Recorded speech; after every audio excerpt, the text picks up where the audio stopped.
Olá! Hoje a gente vai mergulhar num dos feitos de engenharia mais, impressionantes da história. É algo que realmente desafia tudo que a gente pensa sobre durabilidade hoje em dia. Sabe do que eu tô falando? Das estradas romanas. Aquelas estruturas que, de um jeito quase inacreditável, sobreviveram até mesmo ao império que as criou.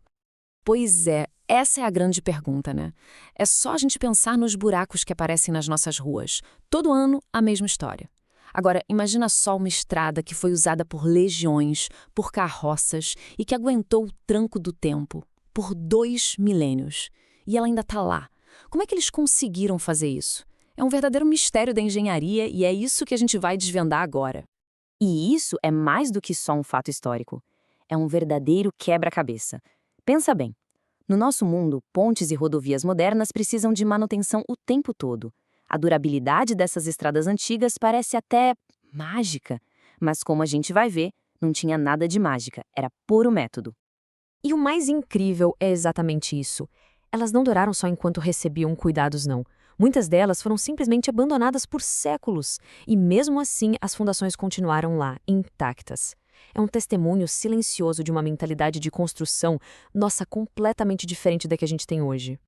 Bom, então vamos entrar de cabeça nisso. O grande segredo não começa com a primeira pedra que eles colocaram, mas sim com o planejamento. Um planejamento quase obsessivo.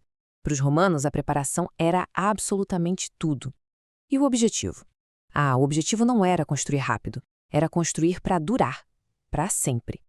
E aqui está, basicamente, a filosofia por trás de tudo. Primeiro, precisão acima de qualquer velocidade. Isso era inegociável. Sabe aquelas estradas retas famosas? Não era só para ficar bonito, não. Era a forma mais eficiente de mover tropas, de levar suprimentos, era o pilar da logística do império. E tudo, absolutamente tudo, dependia de uma coisa: uma fundação que fosse de fato indestrutível. Mas aí fica a pergunta: como eles conseguiam essa precisão toda por quilômetros e quilômetros? A resposta está em ferramentas como a groma. Olhando assim, parece um instrumento simples, né? Mas era com isso que os topógrafos conseguiam traçar linhas perfeitamente retas, por distâncias enormes, passando por cima de colinas, de vales. Era, de fato, a alta tecnologia da época, garantindo que o plano saísse do papel com perfeição. E olha só, aquela ideia da fundação indestrutível não era só papo, não era só um conceito. Era uma realidade física, construída com um método simplesmente genial. Pensa assim, se o planejamento era o cérebro da operação, o método de construção em camadas era a espinha dorsal dessas estradas praticamente imortais. E os materiais? Eram até simples, mas escolhidos a dedo, pensando sempre na durabilidade. A verdadeira mágica, a genialidade estava em como eles combinavam tudo isso. E eles tinham um ingrediente secreto, que era a pozzolana. É uma cinza vulcânica que, quando misturada na argamassa, criava um concreto, nossa, de uma resistência absurda. Um concreto que, pasmem, conseguia curar até debaixo d'água. E aqui está o grande pulo do gato. O segredo é esse sistema de 4 camadas. Vamos lá. Primeiro, lá embaixo, o statumen, que em latim é basicamente fundação. Eram pedras bem grandes para dar aquela base sólida. Por cima vinha o rudus, uma camada de cascalho e areia para nivelar tudo. Aí venha o núcleus, que era o coração da estrada, um concreto misturado com pedras e telhas quebradas. E por fim, a camada de cima, o pavimentum, a superfície lisinha onde tudo acontecia. É como se eles construíssem a fundação de um templo, mas, para uma estrada, pensa no nível de detalhe. E o ponto mais crucial de tudo isso é um só: drenagem. A água é a inimiga número 1 de qualquer estrada. Então, essa estrutura toda em camadas, junto com uma leve curvatura na superfície, garantia que a água simplesmente escorresse para as valas nas laterais. Isso impedia que a água entrasse, congelasse e, bom, destruísse a estrada de dentro para fora. É ou não é genial? Então, o resultado de todo esse trabalho, de todo esse cuidado, não foi só uma estrada. Foi uma rede gigantesca que conectou um império inteiro, que mudou o curso da história e que deixou um legado que a gente pode ver e até tocar até hoje. E essa comparação aqui, olha, mostra a diferença de uma forma muito clara.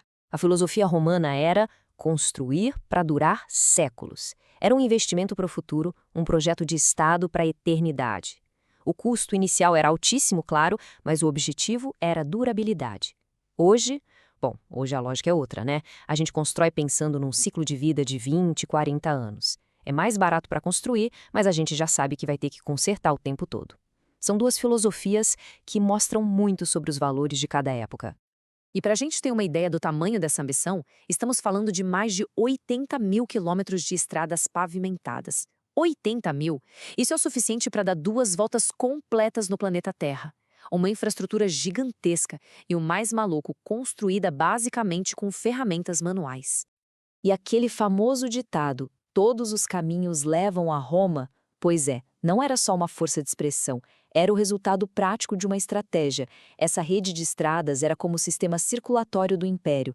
Era por ali que as legiões se moviam numa velocidade nunca antes vista, que o comércio crescia e que a comunicação unia territórios gigantescos. A estrada era literalmente a ferramenta do poder de Roma. Bom, e o que a gente tira de tudo isso hoje? A verdade é que a sombra dessa engenharia romana ainda está por aí, bem em cima das nossas próprias estradas. E isso nos força a pensar um pouco sobre como a gente constrói o nosso mundo hoje em dia. Talvez a maior lição aqui não seja nem sobre a mistura do concreto, sabe? Mas sobre a mentalidade. A mentalidade de construir pensando no futuro. No mundo tão focado no curto prazo, no custo imediato, as estradas romanas nos deixam com uma pergunta no ar. O que a gente está construindo hoje que vai durar por séculos? E qual é o preço real dessa nossa cultura que valoriza tanto o agora em vez do para sempre? Fica aí a reflexão.